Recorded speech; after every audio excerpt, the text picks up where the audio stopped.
Bom dia, eu sou a Emily Raíssa, do nono ano E. Bom dia, meu nome é Tiffany, eu sou do nono E. Bom dia, meu nome é Hercules Miguel, eu sou do nono E.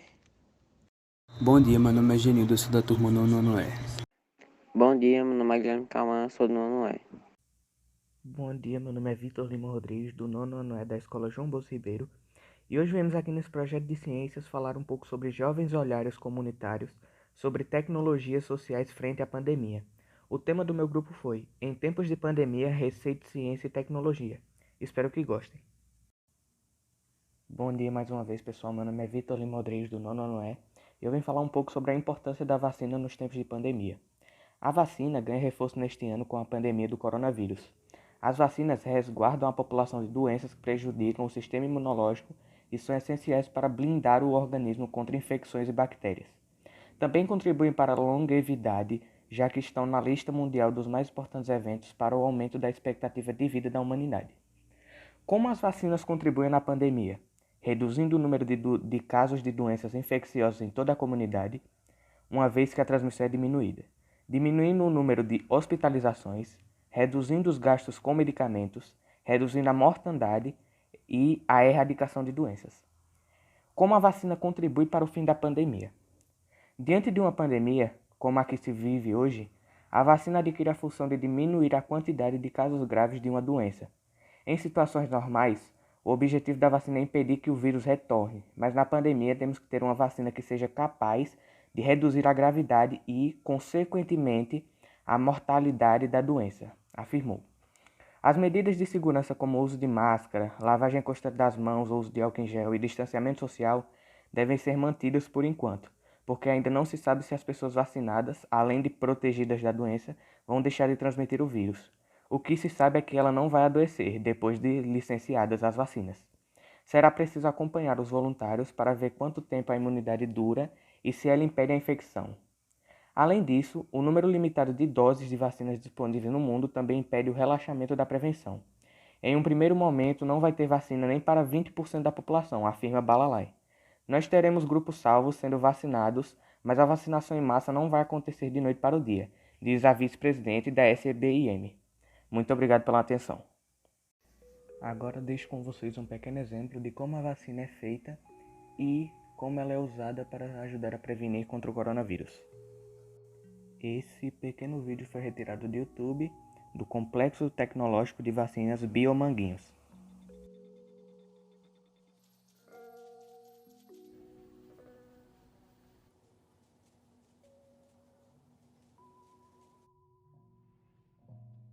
Bom, como vocês podem ver nesse vídeo, esse vídeo mostra como foi a produção, em alguns lugares, da vacina do Covid-19.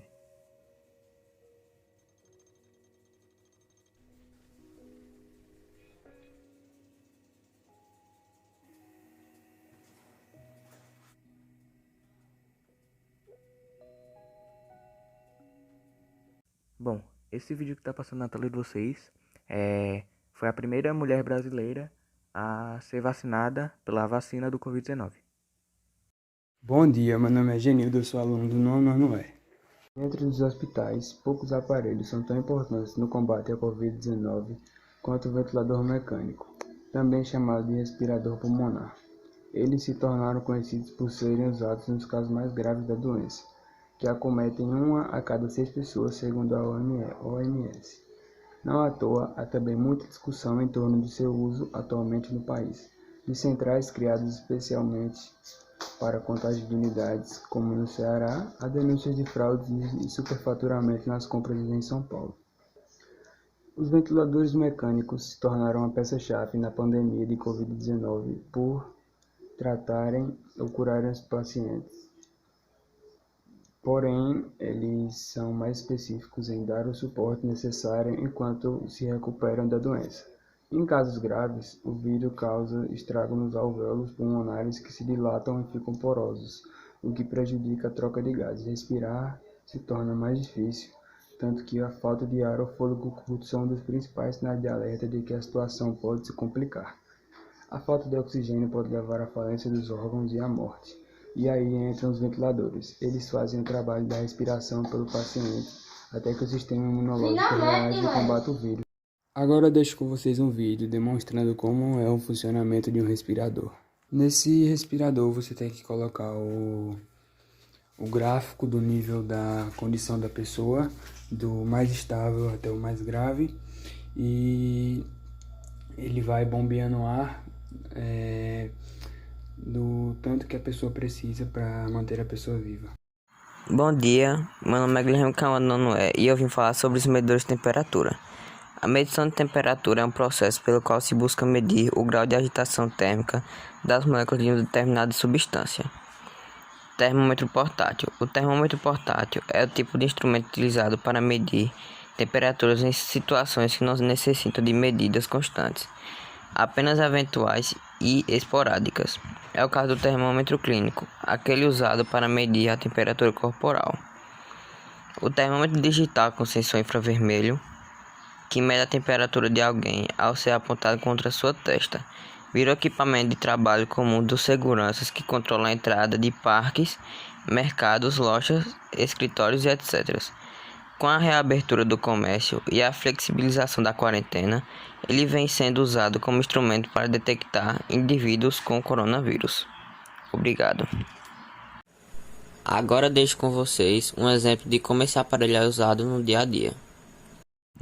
A distância entre o termômetro e a testa da pessoa deve ser igual ou menor a 3 cm.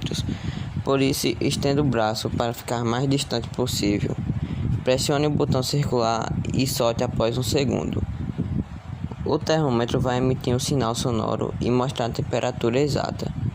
Caso a temperatura seja superior a 37,8 graus, peça à pessoa para aguardar pelo menos 10 minutos, para depois conferir novamente sua temperatura se estiver mais baixa.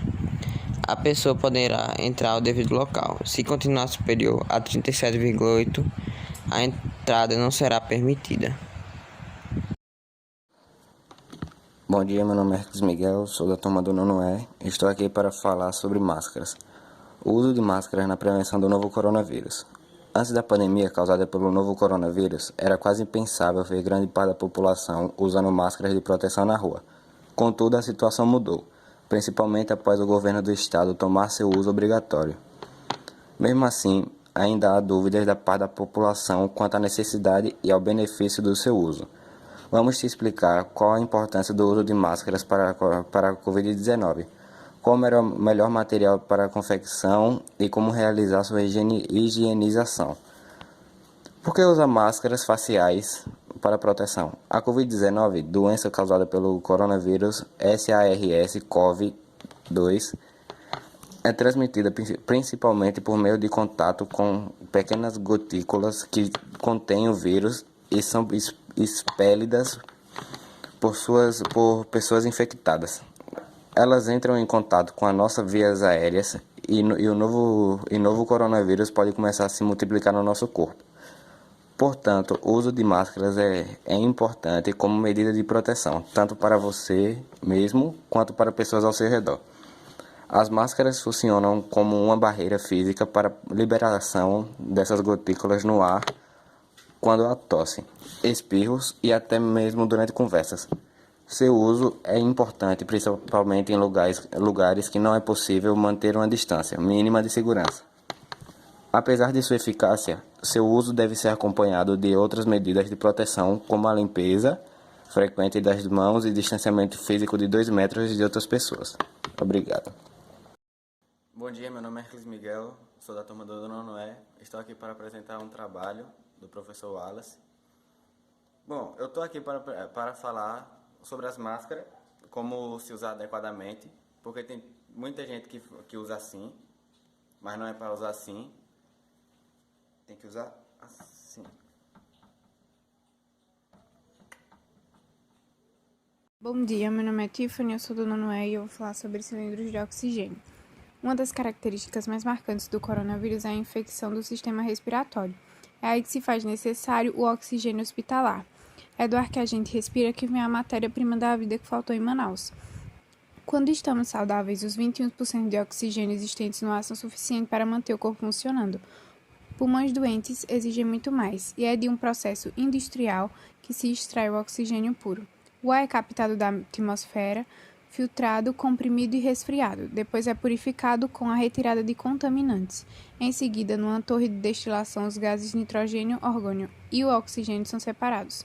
O oxigênio resfriado ganha forma líquida ou gasosa e é armazenado em tanques que serão depois transportados em cilindros ou em caminhões especiais, porque o risco de combustão, de fogo ou explosão são altos. Os países de baixa e média renda são os principais atingidos. Nos últimos 90 dias, eles usaram, em média, 7.792.550 metros cúbicos de oxigênio por dia, 2.107 e 147 só no Brasil. A ONU estima que nesses países mais de 500 mil de pacientes com Covid-19 necessitam de tratamento com oxigênio todos os dias. 25 países, a maioria na África, relatam picos de demanda. Na América Latina, a segunda região do mundo com mais mortes por coronavírus, uma cena de desespero se repete. Pessoas em filas intermináveis pagam preços exorbitantes por um cilindro de oxigênio, enquanto pacientes morrem asfixiados em hospitais. No Peru, os preços de cilindros dispararam mais de 300%. No México, autoridades observaram aumento de 700% na demanda de gás entre 20 de dezembro e 20 de janeiro. Primeiro, verifique se o cilindro está fixado ao suporte. Certifique-se de que o regulador de pressão está fixado ao cilindro. Coloque água filtrada, destilada ou potável no umidificador. Fique atento, não encha abaixo do mínimo nem acima do máximo. Rosqueie o umidificador à saída do fluxômetro. Atenção a rosquear. Verifique se não há vazamento na tampa. Abra lentamente a válvula do cilindro. Verifique a quantidade de oxigênio no cilindro, ajuste o fluxo do oxigênio de acordo com a prescrição médica, conecte a canula nasal ou a máscara de oxigenação ao umidificador. Isso ajuda a fornecer o oxigênio aos pacientes. Eu sou Emily Raíssa, do 9º ano E, e eu vou falar um pouco sobre o uso da tecnologia em relação à pandemia. Computadores, notebooks, tablets e celulares se tornaram ferramentas de trabalho essenciais nesse período de isolamento social. Como medida de contenção à pandemia pelo novo coronavírus, a contribuição da tecnologia nesse momento vai além do fornecimento apenas de equipamentos. Ela vem sendo fundamental para que a economia não entre em colapso, permitindo assim que as empresas continuem atuando de forma online. Assim como está sendo de extrema importância nas pesquisas científicas para a produção de remédios e vacinas. Na pandemia, os celulares e as tecnologias avançaram muito. Os celulares ajudaram os alunos na questão de estudar, ter conversa com seus professores de forma virtual.